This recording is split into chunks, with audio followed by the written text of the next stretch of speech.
Mechanic और technician इन दोनों के पास एक ना एक रिमोट टेस्टर होना बहुत ही जरूरी है। ऐसे में अगर आप एक रिमोट टेस्टर को बाहर से खरीदने जाओगे तो आपको लगभग 100 से 150 रुपीज देना पड़ेगा। लेकिन मेन बात यह आ जाती है कि रिमोट टेस्टर हमें सभी जगहों पर नहीं मिलता है। इसलिए आज के इस वीडियो में मैं आप लोगों को रिमोट टेस्टर बनाना सिखाऊंगा, क्योंकि रिमोट टेस्टर बनाने के लिए जो कंपोनेंट्स हमें जरूरत होती है वो सारे के सारे एक मैकेनिक और टेक्नीशियन के कचरे के अंदर पड़े रहता है। यहाँ पे मैंने एक कचरे से एक रिमोट टेस्टर को बनाया हूँ जो कि बहुत ही बेहतरीन तरीके से काम भी करता है और मेरा बहुत ही हेल्प भी करता है। कोई भी रिमोट अगर हमारे पास रिपेयरिंग के लिए आते हैं या कोई भी नया रिमोट को अगर टेस्ट करना है वो काम कर रहा है कि नहीं, उस समय भी हमारा ये रिमोट टेस्टर बहुत ही बेहतरीन तरीके से काम करता है। तो चलिए मैं आपको बताता हूं कि एक रिमोट टेस्टर को बनाने के लिए हमें कौन कौन से मटेरियल की जरूरत पड़ेगी। सबसे पहले हमें जरूरत पड़ेगी एक IR रिसीवर सेंसर की, जो कि आपको एक MP3 मॉड्यूल के अंदर मिल जाएंगे। आपको बहुत सारे MP3 मॉड्यूल अपने साउंड सिस्टम के अंदर देखा होगा कि जब भी वो खराब हो जाती है तो खराब वाला निकाल के हम लोग कचरे में फेंक देता हूँ। तो वहीं से उठा के आपको एक MP3 मॉड्यूल को बाहर निकालना है और उसके बाद यहाँ पे एक देखिए इस टाइप का IR रिसीवर सेंसर लगे होते हैं। इसका काम क्या होता है कि रिमोट के अंदर जो IR ट्रांसमीटर होते हैं वो ट्रांसमीटर के जरिए जो सिग्नल भेजता है उस सिग्नल को कैच करना होता है, चाहे वो किसी भी प्रकार के IR सिग्नल क्यों ना हो। तो इस सेंसर को बाहर निकाल लीजिए। उसके बाद हमें एक LED की जरूरत पड़ेगी। यहाँ पे मैं एक RGB LED को इस्तेमाल करने वाला हूँ। चाहे तो आप यहाँ पे अपने मर्जी से किसी भी कलर का LED को इस्तेमाल कर सकते हो, इसमें कोई भी फर्क नहीं पड़ेगा। मैं यहाँ पे RGB LED को इसीलिए इस्तेमाल कर रहा हूँ, जब मैं कोई रिमोट को टेस्ट करूंगा उस समय LED तो जब जलेगा तो देखने में हमें अच्छा लगेगा, इसलिए मैं RGB LED को इस्तेमाल कर रहा हूँ। अगर आपके पास RGB LED नहीं है तो आप एक नॉर्मल सा रेड ग्रीन ब्लू किसी भी कलर का LED को इस्तेमाल कर सकते हो। उसके बाद हमें जरूरत पड़ेगी एक बर्जर की, और ये बर्जर के मदद से ही हमें कान पर सुनने को मिलेंगे कि रिमोट हमारा काम कर रहा है कि नहीं और रिमोट दबाने के बाद कोई आवाज निकल रहा है कि नहीं। और ये बर्जर आपको मिल जाएंगे बहुत सारे अलग अलग तरीके का सर्किट के अंदर। हमारे पास यहाँ पे एक इंडक्शन कुकर का सर्किट पड़ा हुआ था और इस इंडक्शन कुकर के सर्किट के अंदर एक बर्जर हमने निकाला हूँ। यहाँ पे देखिए ये वाला कंपोनेंट्स को बोला जाता है बर्जर। इसी के अंदर से ही जो आवाज निकलती है वो हमें सुनाया जाता है, जिसको बर्जर की तरह चिक चिक करके आवाज निकलती है। तो इस कंपोनेंट्स को भी मैं निकाल लिया हूँ। उसके बाद हमें जरूरत पड़ेगी पावर सोर्स की, यानी कि हमें इस सर्किट के अंदर मिनिमम 3.5 वोल्ट देना पड़ेगा और मैक्सिमम आप 5 वोल्ट दे सकते हो।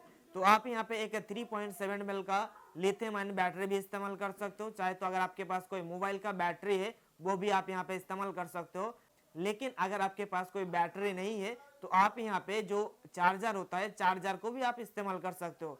तो मैं इस सर्किट के अंदर अभी फिलहाल के लिए एक चार्जर को ही इस्तेमाल करूंगा, क्योंकि बैटरी सभी के पास नहीं होता है और होता भी है तो वो बहुत ही महंगा हो जाएंगे। इसलिए मैं एक सस्ता सा जुगाड़ लगाया हूँ। मैंने कचरे से एक USB केबल को लिया हूँ और केबल को लेने के बाद ये वाला जो पोर्शन है मैंने काट लिया हूँ और काटने के बाद इसके अंदर से मैंने पॉजिटिव और नेगेटिव, यानी जो रेड वाला वायर होता है और ब्लैक वाला वायर होता है पॉजिटिव नेगेटिव के लिए, वो हमने निकाल लिया हूँ।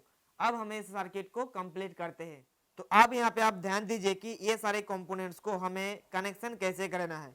सबसे पहले हम जो कनेक्शन करेंगे, यहाँ पे जो IR रिसीवर सेंसर है, इस IR रिसीवर सेंसर के 3 लेग्स होते हैं। अगर हम इस सेंसर को इस तरीके से पकड़ेंगे तो इसका जो लेफ्ट वाला जो लेग्स होगा ये हमारा आउटपुट के लिए होगा, यानी रिमोट से जो भी सिग्नल इसके अंदर आएंगे ये आउटपुट 1 नंबर पिन से आउटपुट करेगा। 2 नंबर यानी कि जो सेंटर वाला लेग्स है ये हमारा ग्राउंड के लिए इस्तेमाल होंगे और राइट वाला जो हमारा ये लेग्स है ये पॉजिटिव पावर सप्लाई के लिए इनपुट होगा। तो सबसे पहले मैं क्या करूंगा कि इसके अंदर जो LED है इस LED का पॉजिटिव वाला जो साइड होगा, जो कि आपको इस LED के अंदर देखने को मिलेंगे, जिसका सिरा जो थोड़ा सा कम है, यानी कि LED के अंदर वो जो कम वाला सिरा वो पॉजिटिव साइड होता है। तो पॉजिटिव साइड हम इस IR सेंसर के 3 नंबर पिन के साथ जोड़ देंगे। उसके साथ ही साथ जो नेगेटिव वाला सिरा होगा वो हम 1 नंबर पिन के साथ जोड़ देंगे। इसमें क्या होगा कि पॉजिटिव के साथ कनेक्टेड रहेगा और जैसे ही हम रिमोट को प्रेस करेंगे तो उसका जैसे ही ये सेंस करेगा तो नेगेटिव साइड यहाँ से होते हुए इस LED के अंदर आ जाएंगे, तब हमारा LED ग्लो करेगा। और उसके साथ ही साथ आप बर्जर को कैसे लगाएंगे, बर्जर का जो पॉजिटिव साइड है ये पॉजिटिव साइड आपको LED के पॉजिटिव में लगा देना होगा और नेगेटिव साइड आपको LED के नेगेटिव में लगा देना होगा। तो हमारा 3 कनेक्शन हो चुका है, IR रिसीवर, LED और बर्जर।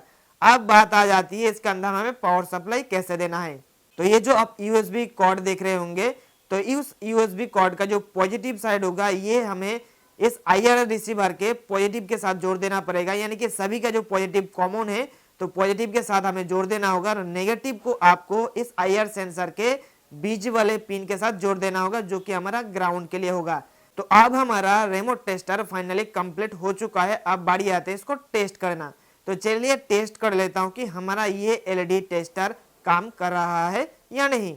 उसके बाद में इसके अंदर बैटरी भी लगा के दिखाऊंगा। इसके अंदर जो 3.7 वोल्ट का बैटरी है वो भी मैं आपको लगा कर दिखाऊंगा कि ये आखिर काम कर रहा है या नहीं। तो मैं इसको टेस्ट करने के लिए एक 5 वोल्ट का मोबाइल चार्जर ले लेता हूँ।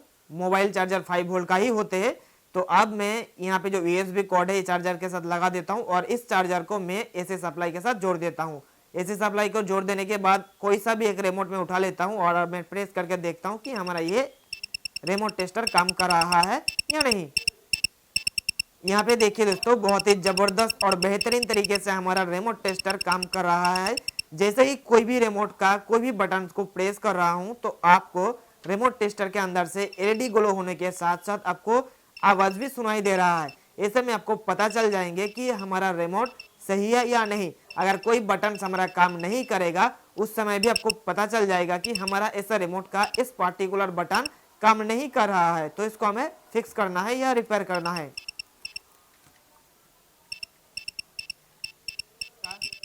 तो चलिए मैं अब यहाँ पे एक 3.7 वोल्ट का लिथियम आयन बैटरी को जोड़ देता हूँ और इसको मैं एक पोर्टेबल रिमोट टेस्टर में बना लेता हूँ। तो जहां पे मैंने इस यूएसबी कॉर्ड का पॉजिटिव लगाया था और नेगेटिव लगाया था, सेम उसी जगह पे हम बैटरी का पॉजिटिव और नेगेटिव को लगा देंगे। तो ये हमारा पोर्टेबल रिमोट टेस्टर बन चुका है। और अब यहाँ पे देखिए, आप कहीं पे भी इसको लेकर जा सकते हो और जहां भी आपका मन करे वहां पे आप रिमोट को टेस्ट कर सकते हो। तो देखा दोस्तों, कितने आसानी से वो भी फ्री में कचरे से निकला हुआ कंपोनेंट्स के जरिए हमने एक रिमोट टेस्टर को तैयार कर चुका हूं। और ये रिमोट टेस्टर अगर आप मार्केट से खरीदने जाओगे या कोई भी रिमोट टेस्टर आप मार्केट से खरीदने जाओगे तो आपको लगभग 100 से 150 रुपीज देना पड़ेगा। लेकिन मेन बात वहीं पे अटक जाती है दोस्तों, सभी जगह पे नहीं मिलता है। जब भी हम कोई रिमोट टेस्टर को ऑनलाइन खरीदने जाता हूँ तो 400-500 रुपीज वो चार्ज लेता है या उसका दाम लेता है। इसलिए मैंने सोचा क्यों ना आप लोगों को एक रिमोट टेस्टर बनाने का निंजा टेक्निक बताया जाए जो कि बहुत ही सिंपल हो और कचरे से निकाला हुआ कंपोनेंट्स के जरिए बनाया जा सके। तो मुझे उम्मीद है कि आपको ये वीडियो बहुत ही पसंद आया है। अगर पसंद आया है तो वीडियो को लाइक जरूर कर दीजिएगा और इसी प्रकार के वीडियोस अगर आप आगे आने वाले दिनों में देखना चाहते हो तो चैनल को सब्सक्राइब करके बेल आइकन को प्रेस कर लीजिएगा। और हाँ, लास्ट में आप लोगों के लिए मैं बोलना चाहूंगा कि अगर आपके मन में किसी भी चीज को लेकर कोई भी सवाल या सुझाव है या आप किसी भी टॉपिक के ऊपर वीडियो देखना चाहते हो तो नीचे कमेंट बॉक्स में आप बताइएगा। मैं आपका कमेंट का रिप्लाई जरूर करूंगा और हो सके तो आपके कमेंट के ऊपर एक वीडियो भी बना के आपके सामने पेश करूंगा। आज के इस वीडियो में इतना ही दोस्तों, हम फिर मिलते हैं नेक्स्ट वीडियो में। तब तक के लिए ऑल द बेस्ट।